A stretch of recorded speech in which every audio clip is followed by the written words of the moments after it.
So I've been asked to really give this workshop. I've done it for a couple of years now because about 4 years, maybe a bit longer, I was asked by Alan Thompson to sit as a representative of the Institute of Neurology on the Senior Academic Promotions Board, which was very helpful because it gave me some insight into how the actual UCL Senior Promotions Committee operates and how it makes its decisions. So it's quite useful. So the committee is, well, it was at least before, I'm sure it still is, was composed of what was then the 4 faculties of SLIMS. And so each of the deans is present, plus one person who they choose from various parts of their own faculty. And as I said, I was representing the Institute of Neurology. So it's quite an intense couple of days, and all of the senior academic promotions, both teaching and on the academic or non-academic or research track, were all discussed. And once that committee makes its decision, the promotions then go forward for ratification and consideration, really, by a committee held by the provost. So I'll just go through what the process is. It's just some random slides, really, about what I thought was important to know or take into account when you're thinking about going for senior academic promotion. So a few years ago, the academic system the academic careers system was completely overhauled, where in order to incorporate both the early academics as well as later on more senior academic careers into account. So there's a single framework. Previously to that, promotions to grade 7 and 8 were looked after completely independently, and it was very difficult to see how they fit or sat within one single career progression. So it's there really to try and plan and support career development, and really to try and recognise achievements that academics have. So the main changes was, as I said, the early career promotions to grade 7 and 8 are now within that framework. There was a very senior professorial teaching fellow grade at grade 10, whereas before that was not really possible to really go up the teaching track to a grade 10. And things to take into account, which were really practically very important changes, was, for example, the evidence over your entire career was taken into account, rather than just what you had achieved since your last promotion. So previous to the ACF changes, it was what you had done since you'd last been promoted to a grade 8 or grade 9. Really, a line was drawn at that stage, and you had to show what you had done beyond that. So it was quite challenging.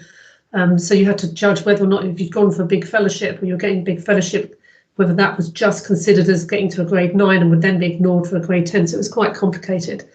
So although the career trajectory is still very important, they want to see you're on an upward track, the whole career is really taken into account.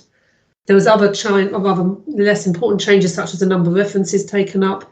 Importantly, I guess there was no bar now on the time of reapplying for promotion, because previously if you promoted, you went for promotion once and you were unsuccessful, you had to wait at least 2 years before reapplying. So that was always a detriment, or really a real impact of not getting promoted the first time you went for it. And as I think all of you know, the title of Reader and Senior Lecturer have been replaced by Associate Professor, and Research Associates have become Research Fellows. So I thought it would just point out what a grade 8, I presume that most of you are on grade 8, at least at the moment, and what a grade 8 really looks like in terms of seniority. So it's normally taken people about 6 years of postdoc experience to get to a grade 8. You're likely to be PIs on grants. You've got early career fellowships or something similar. You should be active in supervising a team of researchers, including PhD students and technicians, as well as undergraduate and master's students. You should have a good publication in 3- and 4-star journals, hopefully with a number of first author paper, and hopefully you've been invited to give talks at meetings and major national and international meetings. So that should be the level that most people are at least on before thinking about applying for going forward. So I think, as you know, there's this rather confusing tracks that we have between academic, research and teaching track. I think the teaching track's the most obvious. So a grade 8, which should be the minimum level most of you are on, is either a lecturer, a senior research fellow if you're on the research track, or a senior teaching fellow. And clearly the difference between the academic track and the research track is that one is really on a tenure track process. You're funded by HEFC, and the other is really where there's grant money or fellowship money to support your own salaries. So grade 9 is now called an associate professor if you're on the academic track, or principal research fellow on the research track, and principal teaching fellow on the teaching track. And then finally, the grade 10 is professor, professorial research fellow, and professorial teaching fellow. So today, really, these are what we're thinking of as grade 9 and grade 10.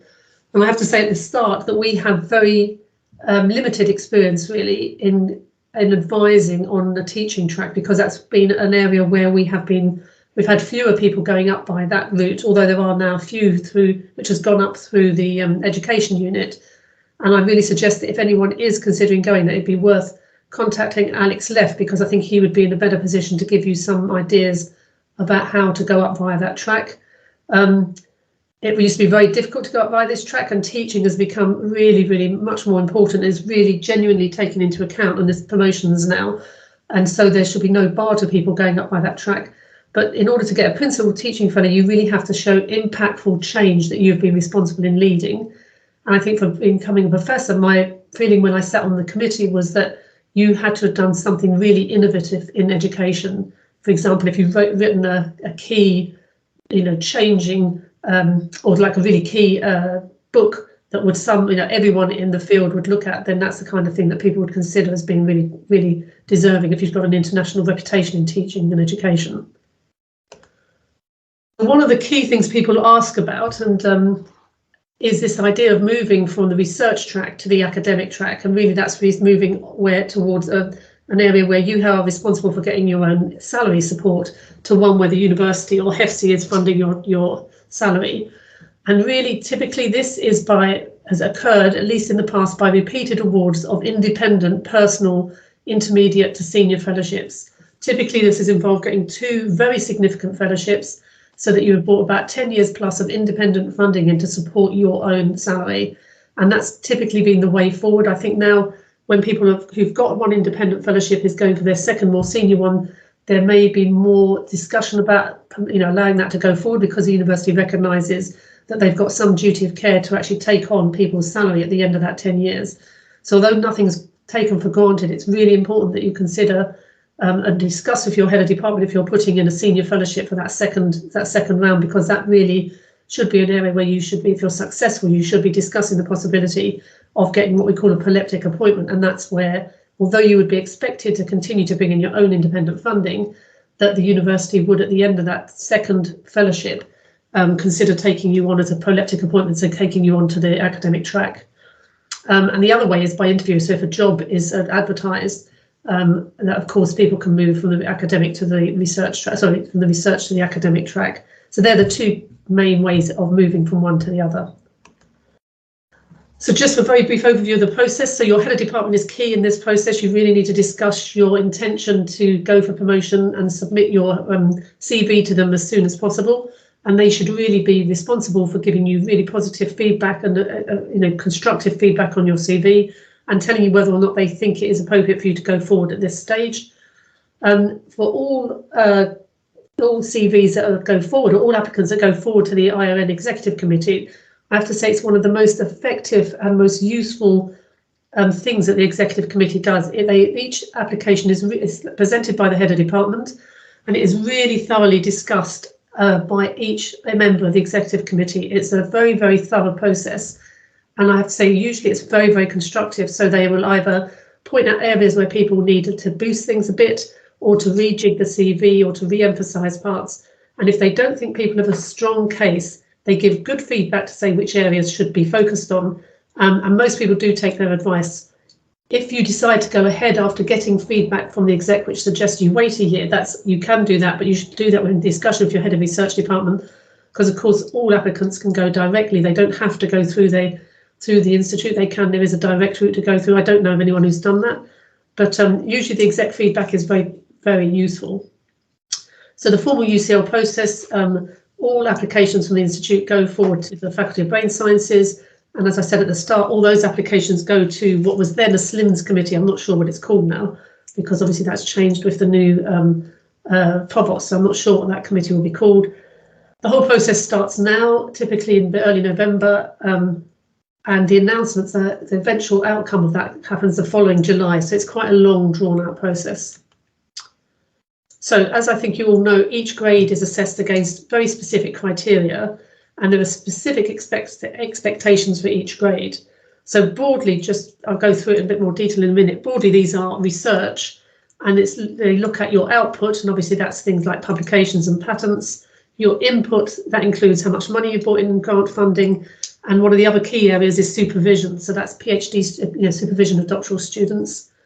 They now really pay a lot of attention to your involvement in education, how much face-to-face teaching you do, undergraduate lectures, master's lectures. They are now also looking for activity in enterprise and external engagement. And I know it's quite difficult, possibly at grade 9, to be doing lots of enterprise activities, but they do want to see that you are, engaging externally with either anywhere outside academia, for example, with the media, public, lay people, communities, etc. And finally, there's this thing called institutional citizenship, and this is really enabling administration, mentoring, etc. But just very briefly to go through some of the things that are on it's quite difficult when you go through the academic careers framework to pick out what's really important. So I've just gone through things that I think should be highlighted. So really, they want a grade 9, you should be leading a research team, that you should be the head of a research team. You don't necessarily need to be the main PI of that group, but you really should be, that's the level that we're expecting for a grade 9. You should have supervised PhD students to completion, and that shows that you're able to, basically that's evidence that you can effectively manage a research team. So successful completion of PhD students, hopefully as primary supervisor, but at the very least as secondary supervisor. You should have developed a national reputation by this stage and beginning to develop an international reputation. And evidence for that will be in your invitations for talks, for example, and obviously that will become evident from the references that you get your referees and what they say about you. They want you to have a proactive role in collaborations, hopefully leading some kind of major role in institutionally significant activity. So, for example, the Athena Swan was one which was very important. That was a key, critically important activity that people got involved with and really ticked that box before. Mentoring, as I say here, successful participation in leading peer reviews. So that's reviewing papers, reviewing grants, being on editorial boards. What else here? I've got sustained success in securing funding over a significant period. So again, this is evidence that you can manage and lead a research team and you can bring in money to support that work. Again, this is about looking after your group leadership of research activities. So when they talk about indicators of impact, I think some of this is slightly repetitive, but as I'll just run through it, completion of PhD studentship supervision, sustained funding successes in a competitive context and at a level appropriate to the discipline. So, for example, if you're in some disciplines, you don't actually have very large grants of multi-million-pound grants or hundreds of thousands of pound grants, and the board takes that into account, because some disciplines you can do simply by sitting at a computer. You don't actually have to have lots of wet lab consumables. But if you're working in wet lab, in a context of a wet lab and the research teams that most of us do, they are looking for grants which are not £5,000 grants. They're looking for significant grants that are competitive, and by that they mean outside, not just internal grants, but external grants. Obviously, if you've got a fellowship, that's important. You've run external clinical trials, high quality research outputs. Again, that's how good your publications are. We want to see that you're a principal investigator or leading your national and internationally significant research or part of research collaboration. And as I mentioned earlier, peer review, sitting on an editorial board, clearly being an invited speaker would be important. And there's some more clinically relevant ones for those of you who are clinicians. So being part on sitting on the NICE or impacting the NICE guidelines or leading Cochrane reviews, etc. The grade 10 is actually a whole, a much more higher level of activity as expected. So the word sustained becomes really important here. So sustained completion of PhD students, obviously looking after early career researchers, leading role in collaborations, established and maintained reputation within your specialist area, working with industry. They really want to see you mentoring early career researchers, successful, repeated, noteworthy leadership. You can see these roles. This is evidence you've been doing this at a very high level for a long time. And at this point, you'd be looking after mentoring research supervisors, not just the PhD students themselves, a sustained track record of income, so getting grants, being at a level of a departmental chair or sitting on faculty research committees, sustained outputs based on collaborations, etc. And you can see here it's about substantial, sustained and maintaining that extremely high level of research. So by this stage, I think you should be expected to be an international, well, that's what a professor is, a recognised international leader in your field, and all the things that should go with that. So the application process starts now for most of you. You should prepare your supporting documentation. This does take time, so I really advise you to get going on it as soon as possible, because I think the IoN exec meets in about 2 weeks' time. It's on the 16th of November. And that's when your CVs really should be as good as they can be. I mean, they can be then amended in the light of any feedback you get from the exec, but it does take time to go through the online CV that the institute wants your CV submitted on. So the brief personal statement should indicate how you meet the promotion criteria. So really think about what the promotion criteria are, and actually state very briefly, almost in bullet point form, how you meet those criteria. Obviously, your publications list will come up automatically from the UCL's RPS. You need to decide with your head of department on your list of referees. You need to feel confident that those referees will be supportive, because actually the referees' opinions are really, really significant. So obviously you have to discuss all this with your head of department, make your application for the assessment of the next exec, and if it's supported, then you press everything electronically. It's relatively easy. There's not so many printing out as there used to be. So really your CV template illustrates what they want, how they assess you. So obviously there's your education, you give your professional history, etc. So in terms of just giving you some heads up, in terms of grants, now the reviewers are looking, or the committee is looking at lots and lots of application. So if you have a list of grants, the things they're interested in is whether these are internal or external grants. External obviously are more important because they're sort of nationally competitive, if not internationally competitive. So you have to, and it does tell you this on the pro forma for the CV, but make it easy for your reviewer. So summarise the total amount of money you have bought at the top. Summarise in bold. I suggest I have brought in X many millions of pounds, X many million as a PI, X many as a co-PI, and I just think it make it very simple. And then you just list them as either indicate whether they're internal or external. For example, your invited talks at Kane indicate. If you were all of them, even if you were unable to accept, and obviously that was a key thing in the last year during the pandemic. Summarise a number of international talks. Say I've given a total number of 20 or 30 talks, 15 of which were international. So they can see immediately the international talks illustrate that you have developed an international reputation. And for your academic supervision, you need to list by a sort of grouping. So research staff, then your PhD students, masters, and then BSc. So I list for your students, list them according to the degree, and group them according to whether you were primary or secondary supervisor. Make it very clear that they completed if they have. I think the rest of it is pretty obvious, actually. Yeah, apart from your 5 most significant publications, they can be across each of your career stage. They don't have to be since your last promotion. Make sure that you clearly play a big role on them. I think for your going grade 9 and grade 10, definitely you need to be the senior author on these. You need to show that this is work that's come out of your lab or your work and the funding that you have. So you need to be the senior author on these, I would suggest. And you can actually give a narrative to them and say what your impact, what the impact of them were, how many citations. You can put a little narrative to them. It's suggested that you do not put reviews under your 5 most significant publications. Your personal statement, as I say, this is another, you basically do a little research career summary in the CV, and then you do a personal statement, and this is where you indicate how you meet all of those promotion criteria. So you cross-reference back to your CV. Yeah, do not make comparisons to other people. So don't say my colleague had less papers or less grants than me. Do not do that. So one of the things that changed actually when they made this new careers framework was the number of referees, and you can see here how a lot of referees are involved in this. So it's a big effort by the university.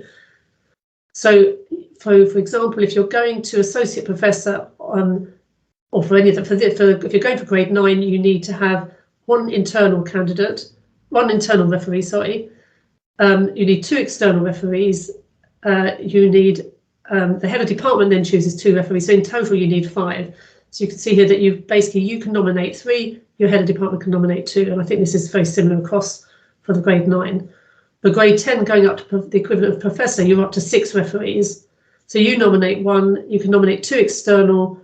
You can nominate, and the head of department nominates 3 external. And typically, we would say that you should have at least one international referee for each of these stages. If you're a professor, I'd recommend having at least 2, and of course at least 1 national. So you have to think about that you're trying to illustrate that you've got a national reputation as a grade 9 and developing an international one.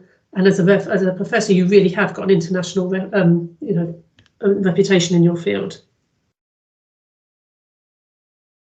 The new thing that's happened in the last couple of years is the idea of COVID, to reference back to COVID. So they know that COVID has made an impact. And so there's this new statement on the website that they're saying that they will pay attention to, that candidates can say, I think there's actual questions saying, how did COVID affect you? And so it's now expected that you can answer the question, what has been the impact of COVID-19 on your work? So particularly for most of us who run, or for many of us who run wet labs, it's obviously had a major impact.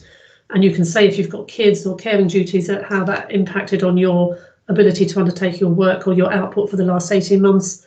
And the second question focuses on how applicants may have taken on important additional duties or roles or responsibilities during the pandemic. So, for example, people who were running, looking after, ensuring that we could all get back or not get back into the department, for example, people did take on different duties.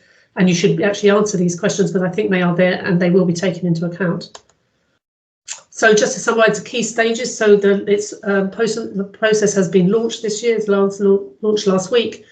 We have got to the 13th of December to get all the applications submitted. That includes uploading your CV, your personal statement, and making sure you have uploaded your referees and that your head of department have uploaded their referees. Actually, the head of department has got a few more days, another month to do that, but you have to make sure everything that you're responsible for is uploaded by the 13th of December at the very latest. So in January to March, the promotions team go out and they write to all the referees and ask them for their comments on your CV. So they get your personal statement and your CV and your list of publications, etc. They get quite a large package for each candidate. And basically, the committee meets in April to May next year, and then it goes forward to the promotions committee, which is where the provost sits in to make sure it ratifies all the decisions of the school committees. And the results are confirmed next July, and basically they come into effect next October. So it's quite a long process. I think that's it. Just come out of that. Okay, is there any questions? It's quite a long presentation. Maybe if people just put their hand up, it might be easier to. So we have got Tammaryn and Selina, and have we got anyone else who was promoted last year? Gabriele. How do I say your name? Gabriele, is it? Gabriele. Gabriele. Okay, so we have 3 people who were successful last year in being promoted. Tammaryn, I should say, didn't come to this workshop, so I don't know how she slipped through the net. But if anyone would like to put their hand up, I'm very happy to answer some questions. Am I missing anyone? No questions. That's impressive. So, Kier, I think this way. Thanks, Linda. So my question was just regarding publications. You mentioned there was an emphasis on senior author publications and perhaps to omit reviews. Can I just check, are you saying to categorically rule out any first author publications out of those 5? No, I'm not. So no, I wouldn't. I would choose your best. But if you're going for grade 9, grade 9 is really showing that you lead a research team. So when you're going for grade 8, you can be first author and be developing a national reputation. But by grade 9, I would say that you should be a senior. It's your research from your group. Obviously, they know if there's joint senior authors or if you're corresponding author. That's if you've got a complex. So many studies are highly complex. For example, if you're involved in genetics, there's many authors. Sometimes being the last author is not always an indication that you haven't been involved in leading the research. But you can say that in a narrative. They don't look very positive. In your top 5, this is talking about your top 5 publications, because your whole list of publications will be uploaded. But you should select the 5 which best represents the work you have done. So obviously, if you've had a great Nature paper as a postdoc, as a first author, you would be silly not to include it. But make sure you also include some senior author papers as well, so that you're not the person who's always been doing the work, but someone else has been leading it. For grade 9 and definitely grade 10, this is your research that you have led. Great. Does that make sense? Yeah. And they tend not to like to see reviews in your top 5 publications, because again, it's about leading research. Anyone else? We've got quite a silent group. Pedro, I saw your hand up. Did you put your hand up or not? No, I did. Sorry, I missed the initial part of your presentation and actually asked for the slides to be circulated if possible. And you might have already covered this, but you know, thinking about grade 10, for example, you know, if I understand correctly, it's all about the overall picture, right? There are many items of the career framework, and you do not necessarily need to excel in all of them, which would be very difficult. Yeah, they don't expect you to excel in all areas. Absolutely not. They do expect you to have contributed. With that, before, particularly at the Institute of Neurology, because we don't tend to look after undergraduates, we slightly dismissed education as it's something we didn't have to do, and that is completely not the case anymore. And it is quite difficult. Unless you are a super duper star, you're bringing in multi-million-pound grants and having nature papers. Sort of, I mean, a bit facetious, but they do want you to have evidence of teaching. They want to see that you are contributing to the teaching effort at UCL, and it's really, really focused on that in a way that it wasn't before. So after I came back from that committee, that was one of the major inputs I had at the exec, that people have to be told you really should try and address each component of it. Of the career framework. Obviously, you can't excel in everything. Okay, but that, you know, you don't need to have a 5 or 10 million grant. No. Okay. But I would say for a professor, you have to have evidence of a sustained record of being awarded grants as senior PI, as a principal investigator, to support your research of a level that is suitable for the sort of work you do. Okay, that's good, because that could mean, you know, that a $500,000 grant or even less. But if you got 2 or 3 of those, that should be fine, because obviously. But a professor, they want a sustained activity. So this has to be over your entire career. So you see, you know, you get money to support yourself, then you have a few little grants, but actually you need to be bringing in money to support the team that's working for you, and leading and directing the research of a group of people is what is expected as a professor. Okay. Does that answer your? Yes, it does. Yeah, thank you. So I think it's the word sustained activity is quite important. So somebody else, is it Harith? Yes, hi. Sorry, Can you hear me? Yep. Hi, thank you. I'm a full-time NHS consultant. I'm a neurosurgeon at the at Queen Square at the Institute, and it's how does this work for clinicians in full-time jobs, especially in surgery, where it's difficult to get the fellowships want you to have a dedicated research time, which you can't always achieve. What's the process for progression for neurosurgeons who are interested in academia and research, and who actually have strong academic output? So if you're an NHS, if you've got a full NHS position, they'll quite often go up via the honorary route. Are you referring to the honorary route? Yes. So I am on the honorary route already. Yeah. So if you're going up by the honorary route, the promotion to honorary associate professor, which is a grade 9. That can be done at any time but the Institute now has a committee. The exec looks at all those applications, and they've set a pro forma for criteria for being given the title of honorary associate professor. So that includes, and it has your publication record, so sustained activity in publishing. They do want to see evidence of grant income to support your work. They have education, so they want to see you teaching. And they do have enterprise on that. That's the 4 criteria that they use to give the honorary associate professor title.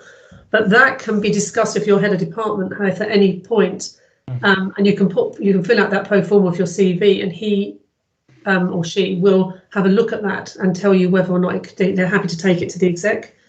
But going up by promotion because obviously NHS consultants do get promoted to full UCL professor. Yeah. And that is complicated because I used to be the head of department for the functional neurosurgery unit, so it's quite challenging.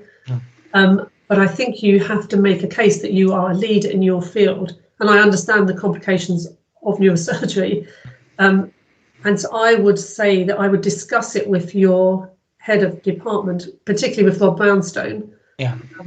Because Rob should be able to tell you what you need to do in order to address most parts of that criteria. No, so it's difficult, but I think it can be done. Okay. Thank you. That answers it. Is it Chris Hardy? Hi, yeah, thanks very much. It was really helpful. I just had a question that I should probably know the answer to already, but I wondered about financial implications if you are on a personal fellowship and you've got a sort of a set amount of funding, you're successful in getting promoted. Is it a case that you need to speak to the funder before applying for promotion to see if they would be able to give you more money, or is it that you get time taken off the end to cover the increase? So they will expect it to come out of your funding, from your funder, and you can either address that by making sure that you've got enough money in your fellowship to go for it. At grade 9, it's not such a hit. If you go for professor, then it's the only time actually as an academic you get a significant increase in your salary. There's a clear financial implication, but on the whole, it will have to come out of the funding that's available in your funding envelope, whatever they might call. So you can either discuss with your funder and explain what's happened. So usually the Wellcome, as far as I know in the past, in particular, the Wellcome Trust have actually honoured promotions, and I'm not 100% sure about the MRC. Who have you got a fellowship with? A charity at the moment, but I'm hoping to get another one. Yeah.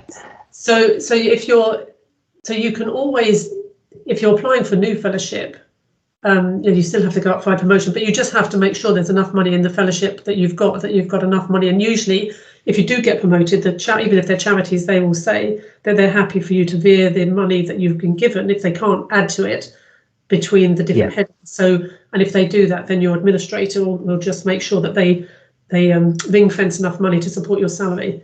So if you're on a fellowship, if you're on the research track, the money is not provided by the university. I think that's the bottom line. Yeah, okay, that's helpful, thank you. Who else have I got? Okay, so I'm going to introduce here both Tammaryn, Gabriele and Selina, and I wonder if anyone's got any questions. Maybe I'll just get you all to say a few words about what you thought was key when you went forward last year. Tammaryn, shall I start with you? So Tammaryn went for grade 10, so she became a professor last year. Yeah, so I went for grade 9 back in 2015, and then 4 years later went to for grade 10 promotion last year, or the year before. I can't remember when it was now. COVID sort of interrupted things. So I guess the most daunting aspect for me when applying was going for my grade 9 promotion. I found more daunting than going for my grade 10 promotion. I think because reading the academic framework and looking at all the criteria that you need to meet, you just think, well, I'm never going to meet all these criteria. And then looking at how you set out the CV and the supporting documentation, again, I found a bit sort of daunting to put everything into place. But I just started talking to people. Linda was my mentor, so she very kindly went over my CV with lots of red ink, which made me realise that I was actually hiding a lot of things in my CV instead of, it's quite an obvious thing to say, but bring to the forefront what is important. But I think we often hide things, like the amount of money you receive in a grant. Put that first. Nobody's really interested in the title. It's the amount of money that's coming. So bring to the forefront what is important for the people that are reviewing your sort of applications. I guess for me, and this I think applies to Selina as well, we started off on the research track. So we had fellowships from AR UK, both junior and senior. But during my senior fellowship, I moved from the research track onto a proleptic appointment onto the academic track.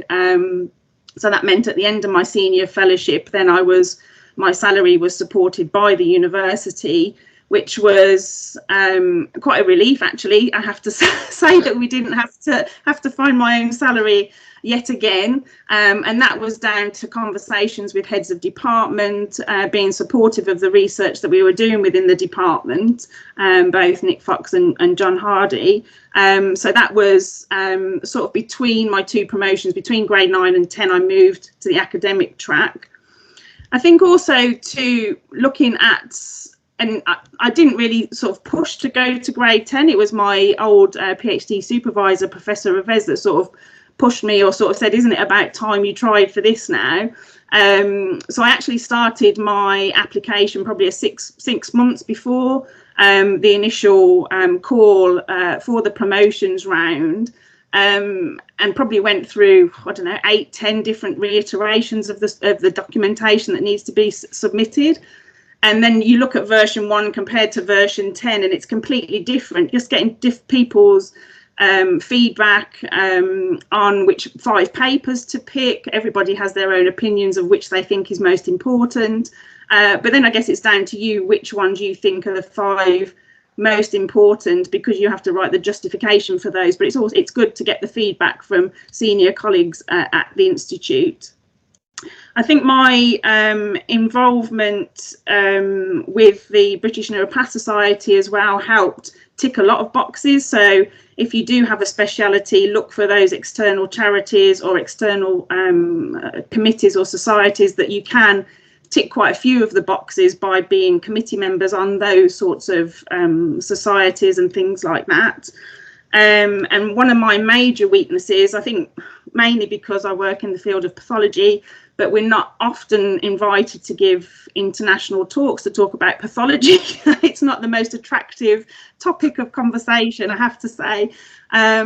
But that was one of my weaknesses. So I had to, and it's not something I'm confident at doing, is going out and talking about what I do, to be honest, but I had to put myself out there. I had to get invited. So all the people that you collaborate with nationally and internationally, just ask them if you can give a talk, a lab meeting, and then you slowly get invited to give talks at international and national conferences. So you just have to be blatant and just say, look, can I give a lab talk, or can I give a presentation, to tick those kinds of boxes? But again, that's completely out of my comfort zone, but I had to do it because it was, I'd identified it as a weakness on my CV.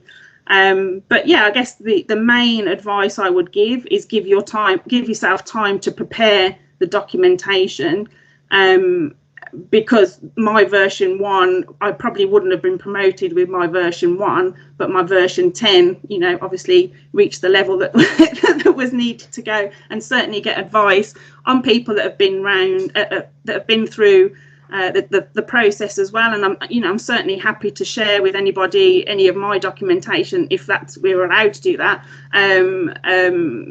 The CV and the supporting statement, I don't have any problems with sharing that with people if they wanted to see what I actually wrote. So, but Tammaryn, importantly, nothing changed. I mean, your achievements hadn't altered. The facts haven't altered in your version 1 to version 10 CV. So a presentation is really important, and how you present things. So yeah. Gabriele, what about you?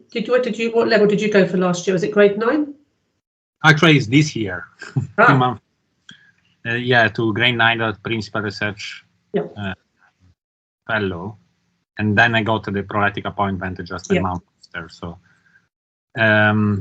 my experience was that my external mentor suggested me that it was the moment to apply for a promotion from another university. Say, your level and this university, you should be already associate professor. So I spoke with my head of department, and it was 2019, and he looked at all my CV and say, yes, you have a strong CV, but because you have a paper that will be out soon, another grant, I would suggest you to wait a year to have a stronger application.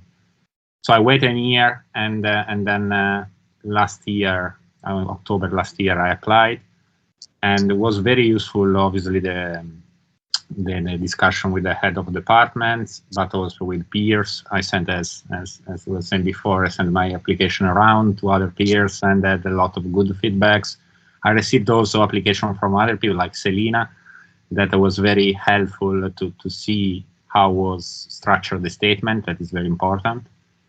And yes, and I think that was good to wait a year because I had a good senior paper published, another grant in, and some translation of funding.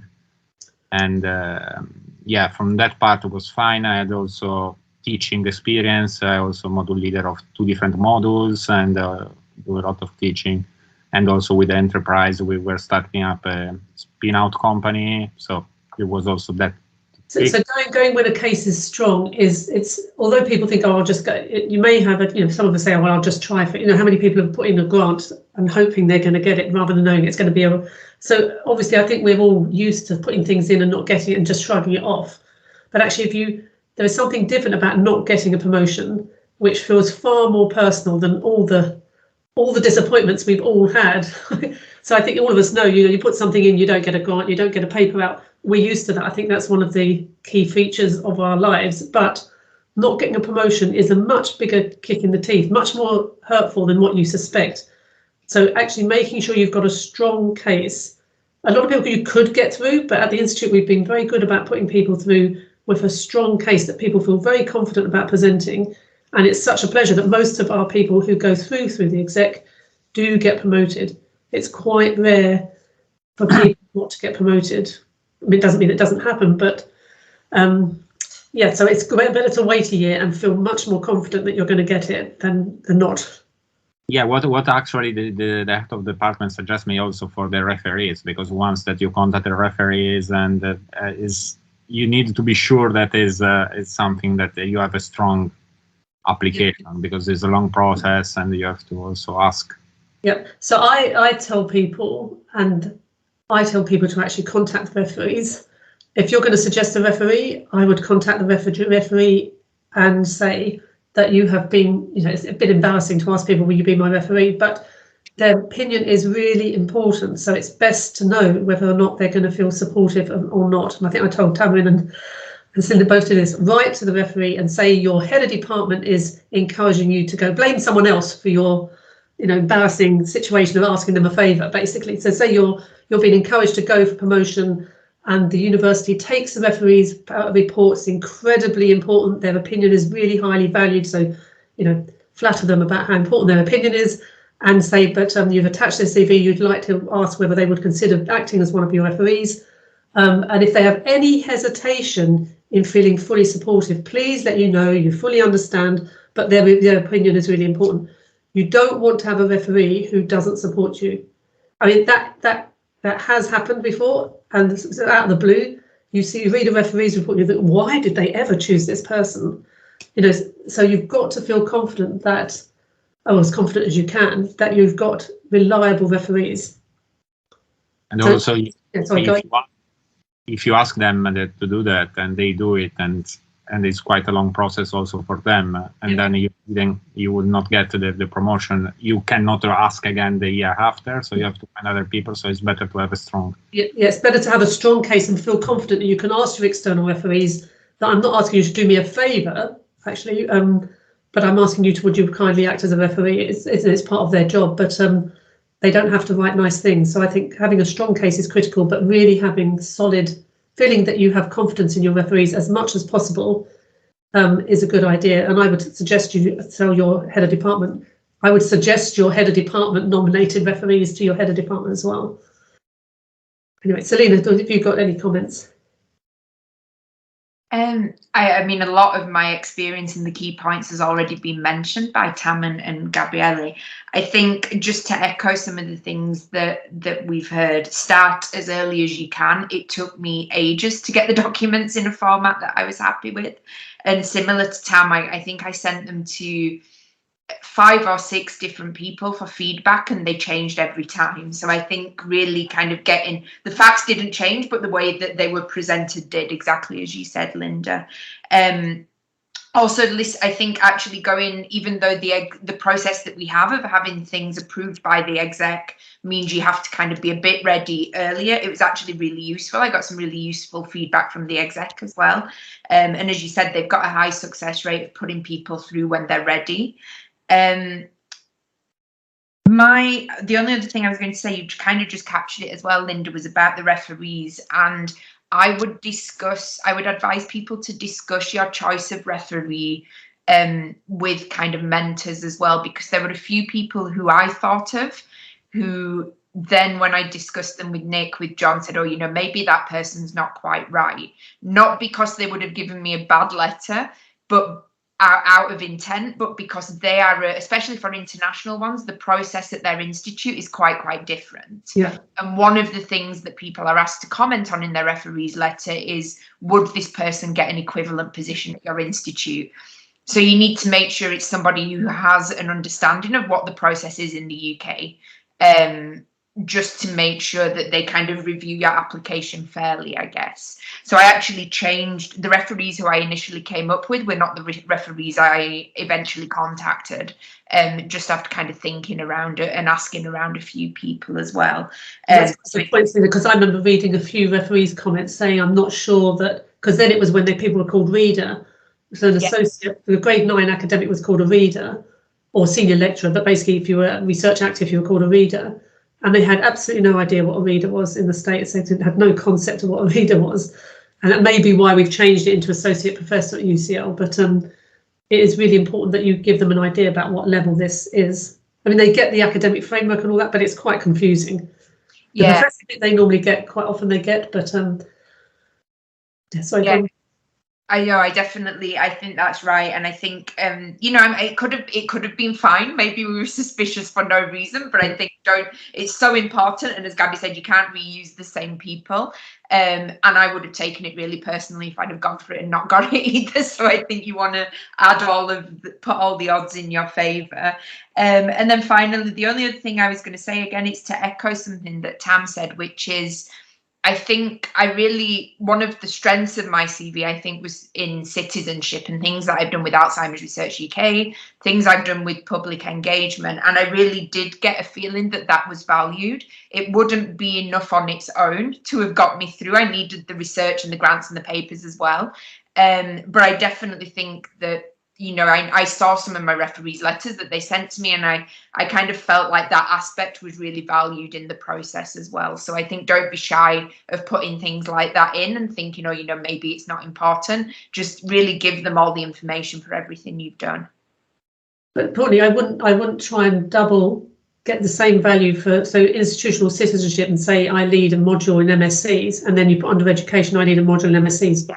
That just is irritating. Yeah, no, but things like Selina Swan and things like that were very clearly separate to other categories. So I think if you think that you're likely to be going for a fellowship this year, or you've got the, you know, if you look at your CV, you think, oh well, if I waited a year, what difference would it make? Have I got a big study and, you know, just about to be submitted in the next 5-6 months? Am I likely to be applying for a big grant? If you feel that you're going to do those and you think, if I get them, I've got a reasonable chance, you know, bearing in mind our usual failure rate, but got a reasonable chance of getting them, then it may be worth waiting that extra year to really boost your CV. But you know, the exec is there to really, there's absolutely no intention at the exec level to stop people getting promoted. That, I think the Institute is really very good now at trying to promote people. And they absolutely try and make sure that people have got a chance for success. So it's not like if you give your CV to the exec and they say, we suggest you wait a year, focus on this, that or the other. That isn't because they're being mean or there's a quota or anything like that. They really are keen to promote people where it's appropriate. So it should be a positive experience and not a negative one. So is there any other questions from anyone? No. I think as well we can mention that during the process is that 2-week window where you can add additional information as well in the application. So for me, it was just mentally keeping a record of what I'd already put in the application and then just making a note of everything that happened afterwards, rather than just thinking, oh, that's submitted, I can just leave it now. But it's good to try and submit additional information. So that changed in the last few years. So once you've submitted in November, December, you get a chance. I think it's just before the panels meet to discuss your submission. I think it's in maybe April, May time. You get the opportunity that the system opens for you 2 weeks and you can submit on a form any updates. So if you've got a fellowship, you've got a big grant, you've got papers, you've done a whole load of other work, you can actually update it, and they do pay attention to that. But your personal statement's quite important, because when the person comes to review your so I presented all the cases for the Institute of Neurology, and there was quite a lot. And so obviously I'd read through everyone's CVs, I'd made my notes. But key, when you went back, you read that personal statement, the final statement, and you just double checked and making sure you address each one of the criteria for promotion. I have a sustained publication record of publishing in 3- and 4-star journals. I've published X many papers as first and X many papers as senior, whatever. So that you're summarising all the points. The point of the personal statement is to make it easy for your reviewer to present your case. And it could be that many of the other committee members who have an equal vote in that, they will flip through your CV, but they'll read your personal statement. So really try and address very succinctly how you meet each of the criteria. I think I even had, it wasn't an original idea, I did ask for examples, but I think I had each of the criteria as a heading. Yeah, I did. I would recommend that. Yeah. So if you've got each of the criteria, so I say I'm confident. I'm confident I meet all the criteria as summarised below. It's not a, it's not a bedtime story. It's meant to be a succinct summary document of how you meet the criteria. Obviously, it has to read nicely, but I think the whole point of that document is to summarise how you meet it, the criteria. You do get a chance in the CV to say I started off doing this and then I ended up doing that. So you've got your career history is written. It's part of your CV, but this personal statement is to convince them that you do meet all the criteria for promotion. Okay, we're coming up to now. Now, if there's no more questions. There is a question in the chat. Oh, is there? Sorry, I didn't see that. Yeah, the criteria are largely aligned with traditional academic activities. Is there any special consideration for those working in roles that do not align well with those criteria, such as research institute with fewer opportunities for independent funding and PhD student supervision? So I don't know who said that. Who? But what? Frederick Svensson. Sorry. Frederick Svensson. Okay. So what sorts of roles? So this is an academic. They're basically the promotion through the academic process. It is an academic promotions. So it's not the same. We've got people who have roles in, as professional services, etc., who perform different roles. And clearly go up to grade 10, but not on a professorial scale. They go up on the professional services. And this process of the senior academic promotions, this is all about academic promotions. I'm not sure if that answers the question particularly. I think the person might be under a research or academic contract, so that would still fall in the framework. But right. So if you're in an academic framework, well, part of it is that they do expect you to show independence. So it is quite difficult if you are working under the sponsorship or supervision of somebody else. To be a professor, you have to be an independent. I mean, that's part of the role. Is you are meant to be the person who's leading a research group at an international standard, and that you are considered to be an international leader in your field. So that if you walk into a meeting in, somewhere in Boston, for example, in your field, people will recognise maybe not your face, but they will recognise your name on the list of speakers, for example. So you have to have an international reputation, and to show success, you have to have had money to support that group. You have to have mentored researchers under your supervision, be they as postdocs or students, and you have to have published your research in high quality journals. I mean, it's an academic process, so it is quite difficult. If you're not an independent academic, it's quite hard to show that you are leading a research group like that. Hi there, my name is Lashley. I've just got one last question. It's regarding mentorship. So in the presentation, mentorship seemed to be more aligned with institutional citizenship. Now, if you've mentored, trainees, research trainees, clinical research trainees who have come from outside the institute, like from Europe, would that still be under institutional? Or would you say that's probably more in regards to engagement? It's more to do with engagement, I think, yeah, because that's all, or even outreach. So when basically institutional citizenship used to be called enabling, and basically it was the work you do for the university that they don't tend to pay you for. So if you sit on things that take you away from your primary interests, if you sit on committees, so me giving this talk is a piece of institutional citizenship, and the three successful candidates, what can I call you? Anyway, our three successes from last year, this is a piece of institutional citizenship. So it's things you do for the institution that you don't necessarily have to do, and it's a way of recognising the huge amount of time that can take from you. It can take up an awful lot of your time, particularly as a head of department, I can tell you. But anyway, does that answer the question? Yes, clear. So I suppose if it's external to UCL, it needs to be in another part of the application then. Yeah, and you can put that in terms of potentially you can put that either in teaching, but again in teaching they're looking for what you do in terms of UCL. They want you to contribute to UCL teaching. So if you're giving lectures at QMUL, I'd advise you to give lectures at UCL because they want to see that you contribute to the life of the university, basically, that you don't just do your research and work in your own little closeted area, that you contribute more widely to the university life. But you can put it down under external engagement, definitely. Right. Thank you very much. Okay, I'm not sure if there's any more. So Anna, you wanted me to ask people to fill in a feedback questionnaire?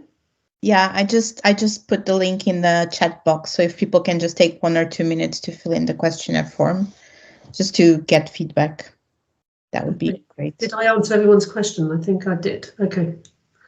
All right, if nobody's got any other questions, we finished actually almost exactly on an hour. So I'd get going if you've got, if you're planning to do it, you've got a lot of paperwork to submit as soon as possible, but do talk to your mentor. If you have one, do talk to your colleagues. And of course, get in contact with people who've been recently promoted because people are usually very generous and they're very happy to share what they know. So good luck. I hope to see all your applications at the exec on the 16th of November. Okay, thanks very much, everyone.